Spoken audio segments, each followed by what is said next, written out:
Alors je voulais faire une vidéo, mission impossible. Mission impossible.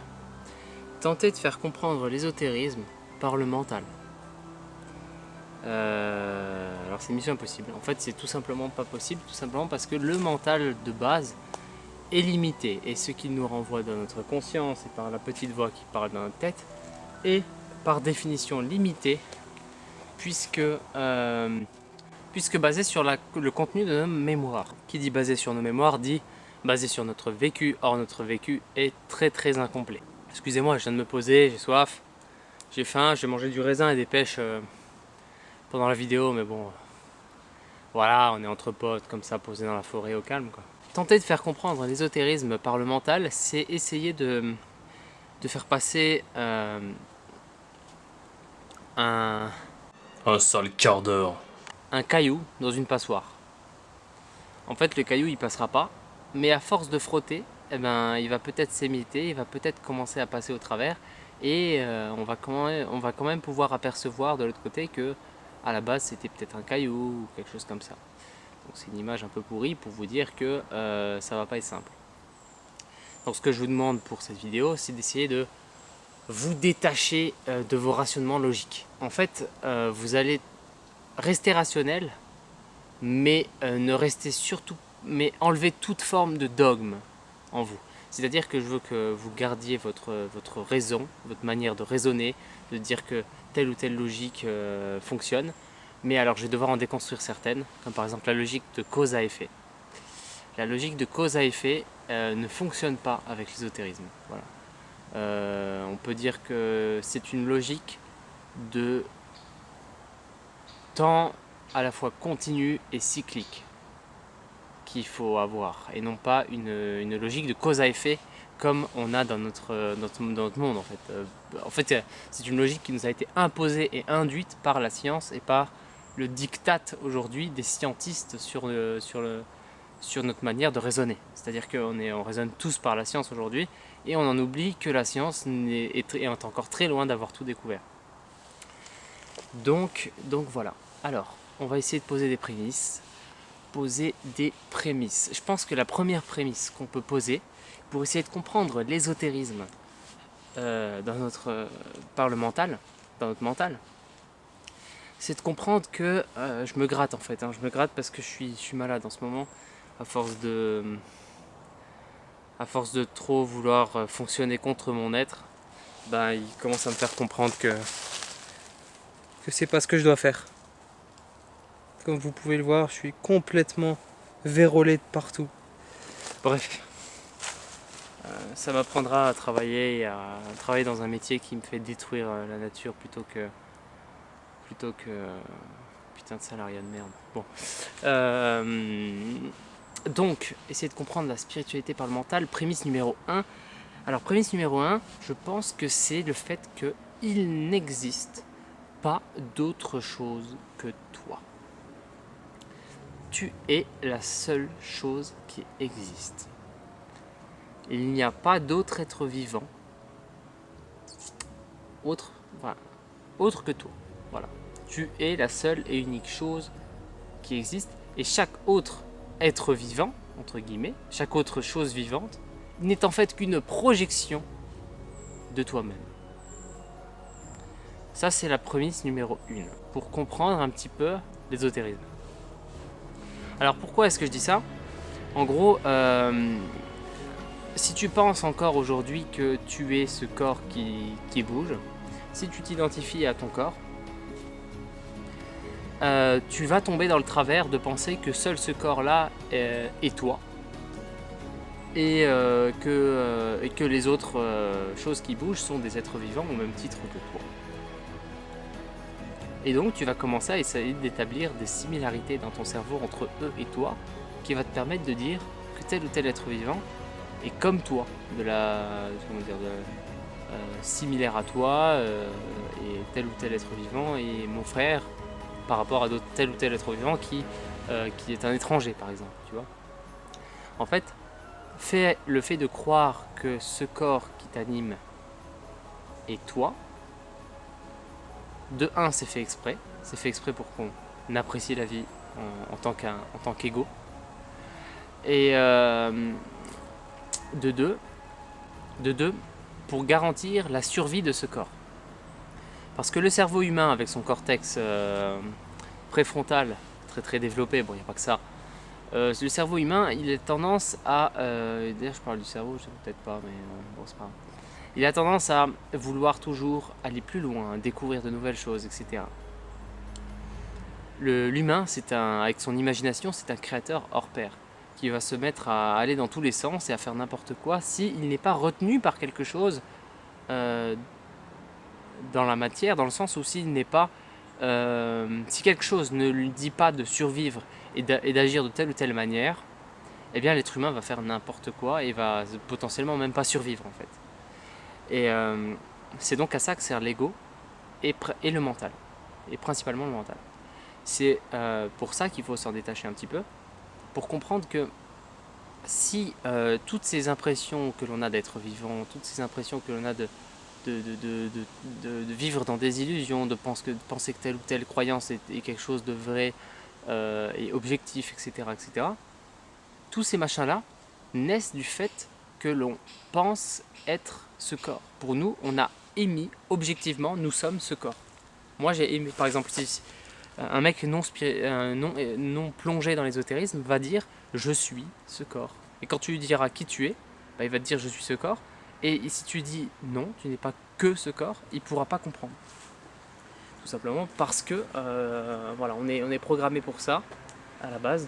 Mais on peut aller plus loin, et notamment aujourd'hui. Prémisse numéro 2. Prémisse numéro 2, je l'ai soufflé déjà, Alors la prémisse numéro 1, c'était « il n'existe pas d'autre chose que toi ». La prémisse numéro 2 est « mais qui es-tu, toi ?» Qui es-tu? Alors, pour comprendre ce qu'on peut apprendre pour comprendre un petit peu le point de vue ésotérique de cette question-là, qui es-tu toi? Eh bien, il faut de 1, pour détruire un petit peu la manière de penser du mental de la plupart des gens, se rendre compte que je, comme tu, n'existerait pas sans la vie de tout ce qu'il y a derrière moi, de la nature. Tout être vivant existe grâce aux premiers êtres vivants qui ont commencé à vivre sur Terre. Ces premiers êtres vivants sont des émanations d'énergie qui viennent du soleil, enfin qui viennent d'une soupe de composants, une soupe de caractères qui vont faire un milieu idéal pour la vie, en gros le soleil, la planète Terre, etc., etc., mais aussi d'énergie qui viennent de très loin dans l'espace potentiellement. Je ne m'y connais pas là-dedans, je ne vais pas étayer. Mais en gros, cette soupe d'énergie va faire que tel ou tel arbre s'est mis à exister, grandir, évoluer, et que tel ou tel être vivant ensuite est venu et s'est mis à exister, vivre, évoluer et grâce à la présence de ceux-là, ceux qui étaient déjà présents.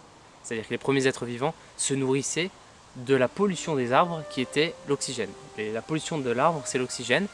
Donc il a fallu que des êtres vivants viennent pour respirer cet oxygène. Et ces êtres vivants, pour grandir, ils avaient besoin de manger des matériaux. Et la nourriture la plus simple qu'il y avait au moment où les êtres vivants sont arrivés, c'était les feuilles des arbres. Donc on a commencé par des mangeurs de feuilles qui ensuite sont évolués en mangeurs de viande. Voilà, tout ça est la Terre. Donc en gros, je n'existerai pas sans tout ce cortège qu'il y a autour de moi. Je suis la résultante de l'évolution organisée de chaque être vivant et de chaque génération après génération. On a vécu en fait main dans la main, presque dans une relation symbiotique de moi et de la nature. N'oublie pas, je suis dans la prémisse numéro 2. Et en fait, si je vous ai fait cette explication-là, c'est juste pour que vous puissiez comprendre que votre corps n'est en fait que la résultante d'une symbiose généralisée. Si cette symbiose généralisée n'existait pas, vous n'existerez pas. Donc à partir de ça, on peut commencer à se poser la question, qui es-tu toi? Qui es-tu toi? Alors, ce qu'on dit en ésotérisme par rapport à cette question, c'est qu'il y a une certaine âme. Voilà, une âme, et on l'appelle comme on veut. Peut l'appeler le moi supérieur, on l'appelle l'âme, tout dépend le milieu dans lequel on est. Cette âme, c'est la part de toi qui communique avec tout le reste de l'univers pour te trouver une expérience de vie unique. L'âme, ce sera ma troisième prémisse, je pense, parce qu'il y a beaucoup de choses à dire dessus. L'être, notamment. Il y a donc une âme qui fait en sorte que ta vie soit unique. Par contre, du coup, ta vie est totalement déterminée. Comme un scientifique te dira que si on connaissait toutes les conditions de ton existence, tout ce qui fait que tu es né, eh ben, ta vie serait totalement déterminée. Eh ben, l'ésotérisme te dit exactement la même chose. Elle te dit que ta vie est complètement déterminée. Mais déterminée par ton être supérieur, ton être. Cet être-là décide, c'est le scénariste qui décide dans quel film tu vis. Dans quel film on vit, eh bien, il y a un scénariste par personne pour nous dire dans quel film on vit. Voilà, c'est en gros, nous sommes l'acteur d'un film où l'âme est le scénariste. En tant qu'acteur de ce film, on a un choix. On peut choisir, c'est-à-dire que le scénariste a décidé tous les films potentiels et tous les choix qu'on pouvait faire dans le film qui est notre vie. Et nous, en tant qu'acteurs, on va faire des choix dans ce film et chaque choix va nous diriger un peu plus et va un peu plus concrétiser la vie dans laquelle on est. Donc, en gros, en tant qu'acteur, j'ai mon libre arbitre de choisir tout ce que je veux. Je peux choisir où je vais, ce que je veux créer. Mais tout ce que je peux choisir a déjà été écrit par le scénariste. Et le scénariste, c'est l'être. L'être, on l'appelle l'âme dans les religions. Mais bon, voilà. À partir du moment où... déjà, c'est très dur à comprendre. Je sais que ça peut paraître complètement paradoxal, le fait de pouvoir choisir sa vie tout en étant déterminé et programmé. C'est très bizarre et en fait ça fait partie des grosses raisons pour lesquelles on comprend rien de la spiritualité, enfin de l'ésotérisme.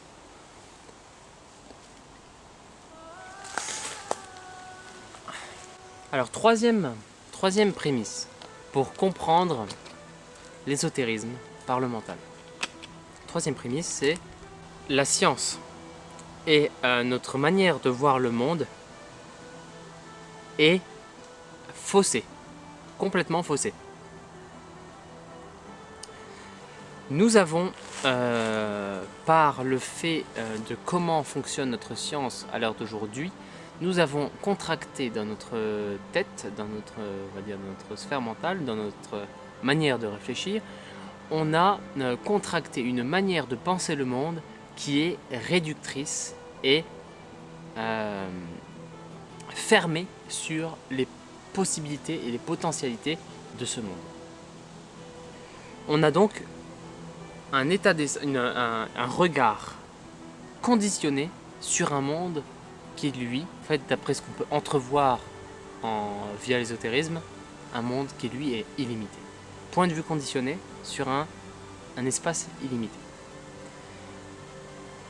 Alors, j'ai plusieurs choses à dire par rapport à ça. Par exemple, l'espace et le temps ne sont pas des caractéristiques, des caractéristiques de l'univers qui nous tiennent en laisse. C'est-à-dire qu'on peut se défaire de l'espace du temps et que même mieux que ça, en fait, on en est tous défaits à partir d'une certaine hauteur. En fait, à partir notre être est à la fois bloqué dans la matière et à la fois en dehors de la matière. Il est bloqué dans la matière par l'espace et le temps. Mais en dehors de une partie de nous, qui est l'être, dont je vous ai parlé tout à l'heure, n'est pas restreinte à l'espace et au temps, et peut donc communiquer avec les êtres du passé, les morts, les êtres du futur. Et surtout, le soi du futur. Ça, c'est intéressant. C'est une chose parmi tant d'autres qui nous ont été ramenées dans le cerveau, qui nous ont appris à avoir un regard réducteur sur le monde. Mais aujourd'hui, grâce à Internet, on se rend compte que c'est de moins en moins le cas. Bon. Je vais vous donner aussi un exemple pour vous faire relativiser un petit peu le temps, parce que le temps, tout le monde pense que c'est quelque chose, ah, on est victime du temps, on peut rien faire face au temps, machin truc. Le temps, c'est en fait la température qui est en fait une émanation venant de la densité, et la densité n'existe que grâce à la vibration. La densité provoque, une densité en mouvement provoque aussi un champ électromagnétique. Voilà. Voilà, là je vous ai résumé un petit peu le monde. Mais ça veut dire quoi? Ça veut dire que le temps ne résulte, j'ai dit au début, le temps résulte de la température. Pourquoi? Eh bien c'est simple, notre corps est à 37 degrés, ce qu'il fait qu'il va vivre sa vie sur une certaine durée en temps. Donc en gros, notre vie d'être humain dans un corps à 37 degrés fait que la vision que l'on a du temps est une vision que seul un animal qui a un corps à 37 degrés tel que nous peut avoir. Si je prends par exemple une fourmi ne compte pas en secondes et ne compte pas en minutes. En fait, une fourmi, par définition, même si elle a un cerveau, elle ne peut pas comprendre ce que c'est qu'une seconde et qu'une minute. Tout simplement parce que une fourmi, comme beaucoup d'autres animaux, comme beaucoup je sais pas, les lézards, les scorpions, tout ça, ne vivent, ce sont des animaux de sang-froid, ne vivent que grâce à la température externe du monde. C'est-à-dire que, en gros, pour une fourmi, s'il fait trop froid ou trop chaud, le temps ne s'écoule plus. Le temps ne s'écoule plus pour la conscience d'une fourmi s'il fait trop froid.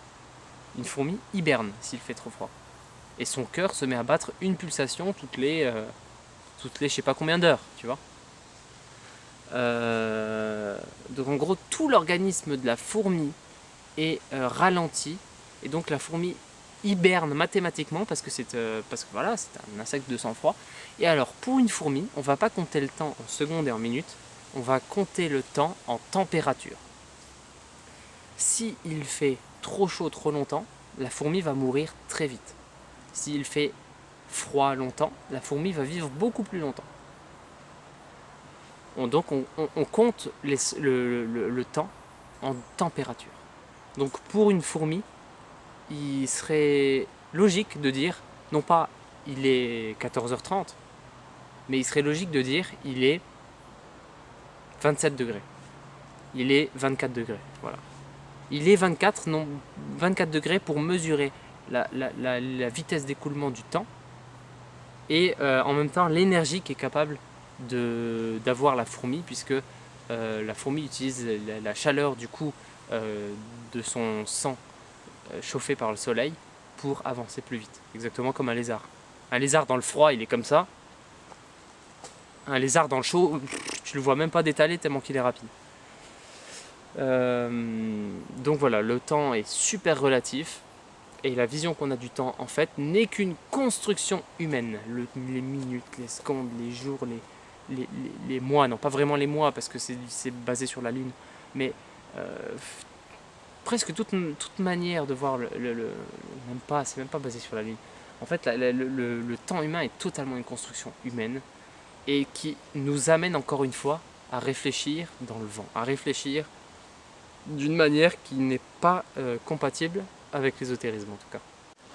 Ok. Maintenant qu'on a posé les trois prémices là, ces trois prémices qui nous ont montré que notre manière de réfléchir était complètement influencée par la manière de voir le monde d'autres personnes autres que nous, et donc pas de notre être, mais de certains autres êtres qui veulent nous imposer ça pour nous contrôler, par exemple. Maintenant qu'on a compris ça, on peut aussi on peut attaquer le vif du sujet. Qu'est-ce que l'ésotérisme du point de vue du mental? L'ésotérisme, c'est la recherche en nous, car ce qu'il y a en nous est égal à ce qu'il y a partout autour de nous. Quand on regarde dans l'infiniment petit, on regarde aussi dans l'infiniment grand. Les logiques sont les mêmes, les logiques d'énergie, de densité, tout ça dans l'infiniment petit sont très similaires et très semblables à ces mêmes logiques dans l'infiniment grand. Donc, lorsqu'on regarde en nous l'ésotérisme, on apprend quelques règles du monde. On apprend quelques règles super simples en plus du monde. Exemple. On a tendance à croire que le but de notre existence, en gros le pourquoi de notre existence, c'est d'expérimenter à chaque fois une nouvelle manière et une nouvelle façon de voir le monde à travers un nouvel être vivant qui est différent de tous les autres. Ça, c'est ce que nous enseigne, c'est peut-être la leçon, une des leçons principales de l'ésotérisme. Nous sommes tous là, présents sur cette terre qui nous semble, qui est objectivement, on va dire, la même, mais qui en fait n'est... Objectivement, c'est un mot qui n'existe pas d'ailleurs. Je sais pas, mais ça veut rien dire, objectivité. Donc on est tous là sur une terre à se côtoyer et pourtant tout le monde a une façon de voir le monde différente. Tout le monde ne voit pas la même chose quand il regarde la même plante. Et tout le monde, et toute plante ne ressentent pas le même être humain passer à côté d'eux, alors que c'est le même être humain qui passe à côté d'eux. En fait, le monde existe d'une manière à ce qu'on puisse l'observer depuis un point de vue fini et qu'on puisse l'admirer et ainsi le vénérer. Alors ça, c'est vénérer, c'est le côté religieux. Les musulmans, les chrétiens, tout ça, vous disent qu'on existe uniquement pour vénérer. Vénérer est un terme un peu grand. Je pense que dans tous les cas, on est juste là pour observer le monde et pour en jouir de ce monde, mais d'un point de vue unique. À partir de là, une deuxième règle très importante de l'ésotérisme est que tout le monde crée à chaque seconde ce qu'il voit autour de lui. Autrement dit, tout est parfaitement subjectif du point de vue de l'être, de l'âme en gros, de la personne du scénariste qui a commandé notre film. De son point de vue, tout n'est que création, seconde après seconde. Bon, sachant qu'il a déjà tout prévu. Donc ce qui se passe, c'est qu'au fin fond de notre densité, de cet amas d'énergie qui forme le corps que je suis, je ne vais pas vous faire un cours de physique pour vous dire à quel point on n'est qu'un amas d'énergie. Au fin fond de cet amas d'énergie qui est le corps que je représente dans ce monde et qui est la conscience que je vis, eh bien il y a un être qui détermine et qui crée chacune de mes envies à la seconde où je formule l'envie. Si maintenant je vous dis j'ai envie de vivre l'amour, j'ai envie de vivre la jouissance, mon être le fait pour moi, le crée pour moi. Ça y est, voilà, amour, jouissance.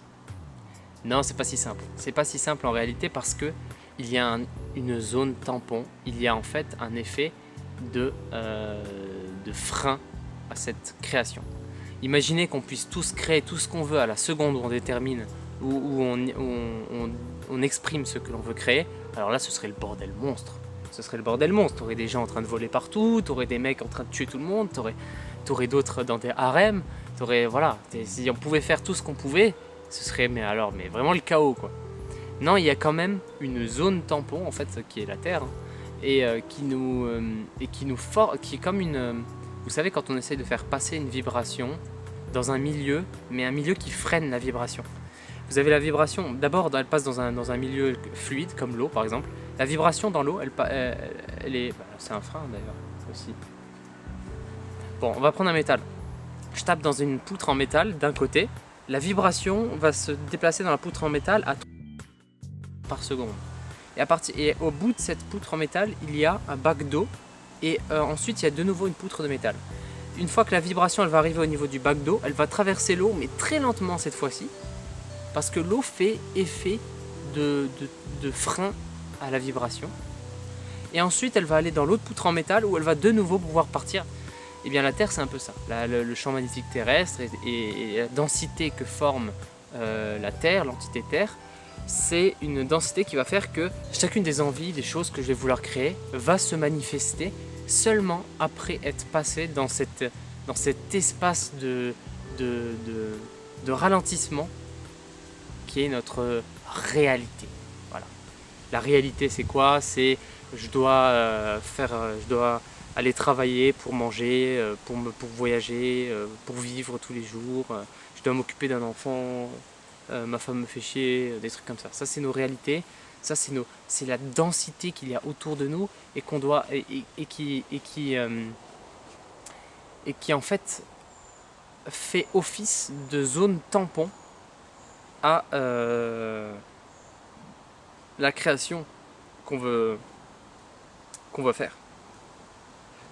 C'est-à-dire que quand moi je dis je veux vivre dans l'amour, si j'attends un petit peu, si j'attends quelques années, je vivrai dans l'amour, 100%. Mais il faut d'abord que cette envie de vivre dans l'amour, elle passe au travers de nombre de filtres, et nombre de zones tampons, c'est vraiment mauvais de dire zone tampon, nombre de ralentisseurs en fait qui vont faire que je ne vais pas pouvoir y accéder tout de suite à l'amour, mais y accéder dans X années, vous voyez. Et plus on a de choses qui nous retiennent à la matière, de choses qui nous retiennent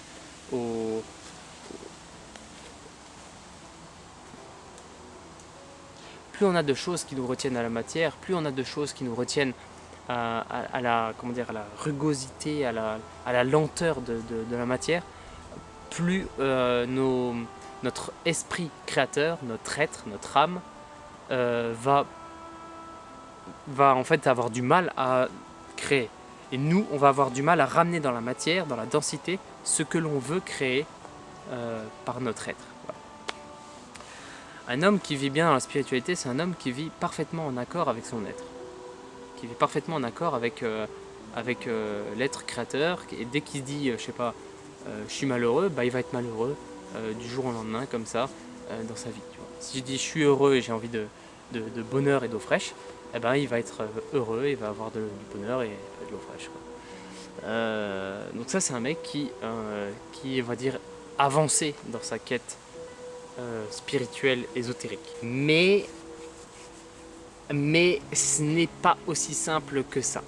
Parce que si on s'arrêtait là, ça voudrait dire que en fait, il suffirait juste de se défaire de notre famille, de se défaire de tous les trucs qui nous retiennent à la matière, comme je sais pas, notre place dans la société. Il suffirait d'avoir un jardin, par exemple, un jardin qui nous fait vivre toute l'année, imaginons, et on aurait toutes nos libertés en fait. On aurait toutes nos libertés, on pourrait faire ce qu'on veut. Bah, c'est pas aussi simple que ça, parce que déjà rien en soi, dans tous les cas, il y aura toujours la terre pour ralentir notre création, notre créativité, le fait que notre être crée instantanément ce que l'on demande. Il y aura toujours la terre pour nous, pour nous ralentir ça. Et il y aura aussi autre chose, ça me gratte à fond, hein. Je suis désolé de me mouvoir comme ça dans tous les sens, mais c'est ma...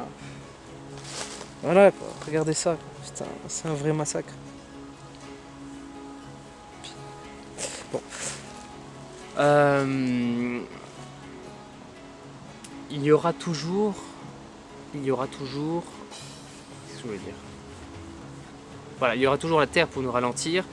Et il y aura toujours autre chose. Et c'est ça que je voulais en venir, c'est que c'est pas aussi simple que ça.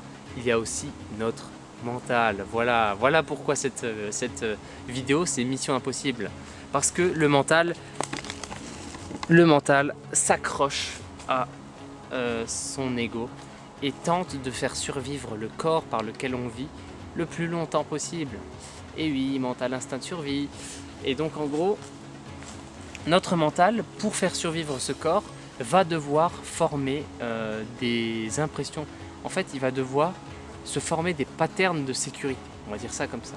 Il va devoir imaginer les manières qui seront les plus sécurisantes pour lui de vivre dans ce monde. Et à partir de là, il va s'y tenir. Et cette manie qu'a le mental de systématiquement fixer sa vision du monde sur des choses sécurisantes, eh ben, ça va faire qu'on va se ralentir nous-mêmes notre propre quête spirituelle vers notre âme, vers notre être. En gros, on n'arrivera pas à être parce qu'on pensera toujours à faire et avoir. Et ça, c'est le but du mental en fait. Le mental ne sert qu'à ça. C'est donc un parasite du point de vue de notre quête spirituelle, mais jusqu'à ce qu'on se rende compte que c'en est un. À partir du moment où on se rend compte qu'il agissait comme un parasite pour notre quête spirituelle en fixant la vision du monde qui en fait est en mouvement constant. Le monde est en mouvement constant. Chaque plante bouge, chaque personne bouge. Et même si j'essaie de ne pas bouger ce doigt vibre. Et à l'intérieur de ce doigt qui vibre, les cellules vibrent, etc. Les molécules vibrent, tout vibre. En fait, tout est en mouvement. Et notre cerveau cherche à fixer ce mouvement. Donc ce cerveau fonctionne contre nous et notre compréhension de ce monde. Mais à partir du moment où on sait ça, eh bien on sait qu'on doit faire des concessions et faire une entente avec notre propre mental, notre propre cerveau. En gros, si je veux parler de manière ésotérique, si je veux parler à quelqu'un sur des sujets ésotériques, je suis obligé avant la discussion de me poser un petit peu et de me dire, à partir de maintenant, mental, à partir de maintenant, cerveau, tu vas dire des choses que tu ne comprends pas forcément. Tu vas dire des choses que tu ne comprends pas forcément. Parce que la raison qu'a accumulé le cerveau n'est pas encore assez évoluée pour comprendre la manière de fonctionner de ce monde, qui a une nature profondément ésotérique. Donc voilà, je viens, avant de parler à une personne de sujet spirituel, je me dis, mental, voilà, tu vas devoir dire des choses que tu ne comprends pas. Vas-y, à ton ressenti le plus profond. Et donc j'essaie de parler avec mon ressenti le plus profond. Et voilà, ça fonctionne plus ou moins bien. Pourquoi est-ce que je vous dis ça? Je vous dis ça simplement pour vous dire en fait que tout le monde se ralentit avec son mental. Voilà, donc je reprends.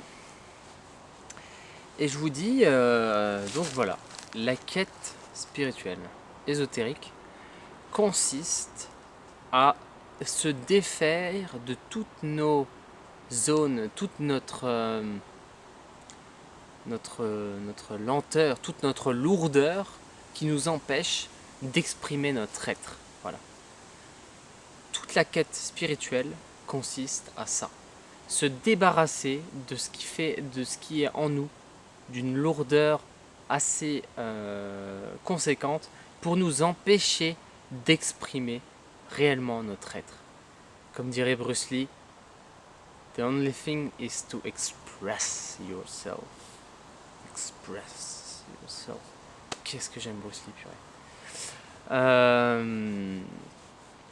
Voilà. Express yourself. Et ça, c'est très, très, très, très, très dur. C'est tellement dur que c'est de moins en moins dur de nos jours, et ça, c'est bien. Que dire de plus? Que dire de plus pour parler un petit peu de l'ésotérisme? Voilà. Quel est notre principal frein pour comprendre ça? Si tout le monde vit dans un monde qui est d'une nature ésotérique, qui est d'une nature telle que je peux tout créer, je peux tout changer, je peux tout faire, je suis un être créateur et tout puissant. Si on est dans un monde tel que celui-là, mais on n'arrive pas à le comprendre et qu'au final il y a très peu de gens qui s'en rendent compte. Comment ça se fait tout ça? Eh bien ça se fait que il ne faut pas oublier que notre espèce, en tout cas dans cette terre, est contrainte par le temps. Notre manière, notre conscience et donc nos égos qui va s'exprimer au travers des peurs, eh ben elle va s'exprimer dans le temps. Or, le temps que l'on vit aujourd'hui n'est pas... déjà, c'est le seul temps qui existe pour nous. C'est le seul temps qui existe. Mais n'est pas encore le temps où on peut tous comprendre cette réalité-là. Comme je vous ai dit, l'être transcende de loin l'espace et le temps. Donc quand on va parler à notre moi du futur, à notre moi du passé ou des choses comme ça, en fait on va réellement transcender le passé et le futur pour... là vous voyez, je regarde en haut, ça veut dire que je n'ai jamais fait ça, je n'ai jamais parlé à mon moi du passé, moi du futur consciemment, peut-être je fais inconsciemment.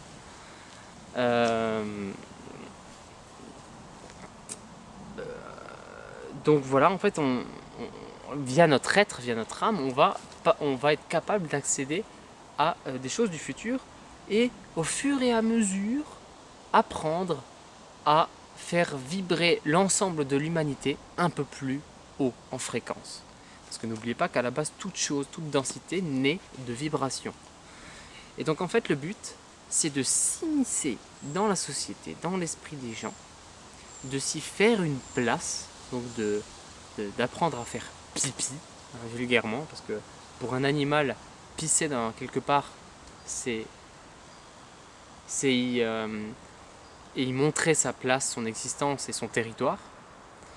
Donc en gros, on va devoir apprendre à pisser autour de nous, en gros, arriver dans un système, grandir dans ce système, et ensuite seulement commencer à vibrer un peu plus haut, commencer à faire monter le système, mais de l'intérieur. N'oubliez pas que si chacune de mes cellules forme l'humain que je suis et la conscience que je suis, chaque humain forme un être vivant qui peut s'exprimer par une ville, l'humanité entière, la terre entière, etc. Si on prend les animaux et les plantes avec. Donc c'est tout. C'est juste pour vous dire que vous n'avez jamais tort. Votre être ne se trompe jamais. Vos ressentis sont toujours exacts, justes. Et en fait, la plupart du temps, c'est vous-même qui vous freinez sur votre propre chemin spirituel, ésotérique, parce que vous ne prenez pas le temps d'essayer de comprendre ce qu'il y a réellement au fond de vous, et que vous êtes parasité par nombre de choses qui vous empêchent de vous tourner vers vous-même, comme par exemple vos peurs, qui sont entretenues par la télévision, par le système. Le système qui est l'émanation de l'envie de certaines âmes. Certaines âmes ont eu envie de se faire de l'argent sur le dos de tout le monde, et c'est ainsi que prend racine un système. Et la plupart des autres gens sont des gens qui ne sont pas assez forts pour créer eux-mêmes leurs vagues. En gros, des petits bouts de bois qui flottent à la surface de l'eau et qui se font entraîner par les vagues des gros cailloux qui, eux, ont exprimé leur volonté fortement et qui font ainsi vivre dans leur paradis, le paradis de leur âme, en fait, qui vivent en accord avec leur âme, leur être, et influent sur 55 millions de personnes pour la France, par exemple. En fait, soit tu apprends à faire toi-même tes propres vagues, et donc à rayonner par toi-même, à exprimer ton être, et donc à rayonner par toi-même ce que tu es dans ce monde, et donc ce qui est ta vie à toi paradisiaque d'une certaine manière, tu vois. Rayonner ton amour pour le monde, pour tout le monde. Et dans ce cas-là, tu fais tes propres vagues et tout se passe bien. Et sinon, tu te fais entraîner par les vagues des autres. C'est aussi simple que ça. Donc la quête de spiritualité, c'est aussi la seule et unique vraie quête vers la liberté. Voilà, parce que la liberté, pour moi, la définition de liberté par rapport à tout ce que je vous ai dit, c'est être en accord avec son âme. Voilà. Si tu es, dans le sens être, si tu es tout court, c'est que tu es en accord avec ton âme, c'est que tu es libre. Voilà. Ta liberté, ta plus grande liberté, c'est d'être en accord avec ton âme. Si t'as pas ça, malheureusement tu te feras avoir par les vagues des autres, et alors tu vas toujours galérer à pas comprendre ce qui se passe. Mais alors c'est là qui est bien, il y a encore une petite dernière chose avant que j'arrête la caméra. Comment est-ce que l'être t'envoie un message pour te faire comprendre que tu n'es pas libre et que tu ne respectes pas ce que l'être voudrait de toi? Eh bien, pour t'envoyer un message et pour te dire que tu fais n'importe quoi, l'être va t'envoyer une émotion profonde, une émotion d'abord profonde, qui va te donner comme un mal-être, comme un truc qui sera gênant, tu vois, genre une émotion qui va rester sous-jacente derrière toutes les actions que tu fais dans ta vie de tous les jours. Tu auras cette émotion-là qui sera âpre, qui sera pas très agréable à recevoir. Et cette émotion-là, en fait, c'est la manière qu'a de communiquer ton être pour te dire que sur le coup, tu as fait un truc et que tu as une leçon à apprendre de ce truc. Une émotion, elle ne dure jamais dans le temps. Ce qui dure dans le temps, c'est la pensée qu'on a de cette émotion. Alors, je vais essayer d'expliquer vite fait. En gros, quand tu as une émotion, genre, je sais pas, tu t'énerves contre un gars parce que le gars t'a bousculé. Voilà, le gars t'a bousculé, tu t'énerves contre lui. Mais qu'est-ce que tu me bouscules là? Tu fais chier. Voilà, ça c'est ton émotion. Elle arrive d'un coup. Elle peut être violente parfois, ça peut en venir aux mains. Bon, c'est une émotion, ça arrive d'un coup. Mais si t'es pas con, ton émotion, après l'avoir exprimée, tu dis ouais, je m'excuse, allez, c'est bon, pas de problème, sans rancune, tu vois. Et là, t'oublies tout. C'est bon, t'as plus besoin de vivre cette émotion. T'as juste à te rappeler de la leçon que tu as à apprendre de cette émotion. Voilà, j'arrive donc à la fin de ma vidéo. Et alors, en dernier point, donc je voulais juste vous dire la chose suivante.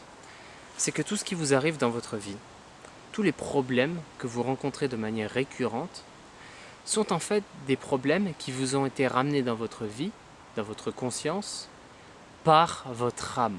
Ces problèmes-là vont générer des émotions. N'oubliez pas, les émotions sont la manière de discuter de l'âme, de se faire comprendre en fait, de ramener, lorsque l'âme a une idée pour vous, une mission pour vous, eh bien il va vous ramener un événement dans votre vie qui va provoquer une émotion. Cette émotion-là, on a quelque chose à en tirer, une leçon. Tant qu'on n'a pas tiré une leçon de cette émotion, alors l'âme va constamment nous envoyer le même problème dans la gueule jusqu'à ce qu'on en tire une leçon. Après, il y a aussi beaucoup de choses qui datent de notre jeunesse, voire même plus loin, de nos vies antérieures. Et oui, parce qu'on peut transcender le temps avec l'ésotérisme, et ça c'est pratique, qui du coup ont besoin d'être comprises. Et voilà, des leçons à en tirer. Alors voilà, l'outil principal du spirituel et puis du mec qui se lance dans sa quête ésotérique, eh bien c'est la méditation. La méditation, c'est beaucoup plus vaste que ce qu'on pense. On peut méditer en marchant dans la forêt par exemple, on peut méditer en lisant, on peut méditer en faisant plein de choses. Et donc voilà, chaque chose qui arrive dans votre vie est en fait l'expression de votre être qui veut vous faire vivre des choses et qui vit en relation constante, serrée avec vous. En fait, vous n'êtes pas différent de votre être, forcément, sinon ça n'aurait aucun sens. Vous êtes votre être et l'âme qui vous observe depuis un endroit où le temps n'existe pas réellement et l'espace n'existe pas réellement décide volontairement de vous envoyer dans la gueule certains problèmes que vous devez régler et comprendre pour ensuite pouvoir évoluer. À chaque problème dont on comprend la signification, c'est un nouveau pas dans notre évolution intérieure, et chaque nouveau pas dans l'évolution intérieure, c'est un nouveau pas dans l'évolution intérieure que l'on fera vivre à nos enfants, à notre descendance. Et donc ainsi, notre descendance pourra commencer à évoluer elle aussi, et donc ainsi nous ferons évoluer toute l'humanité entière, et ainsi on lui fera, comme on dit dans ces milieux-là, et parce que c'est un petit peu la vérité, on fera monter en vibration l'humanité entière. Voilà, c'est ma conclusion. Je vous souhaite une bonne journée. Ciao.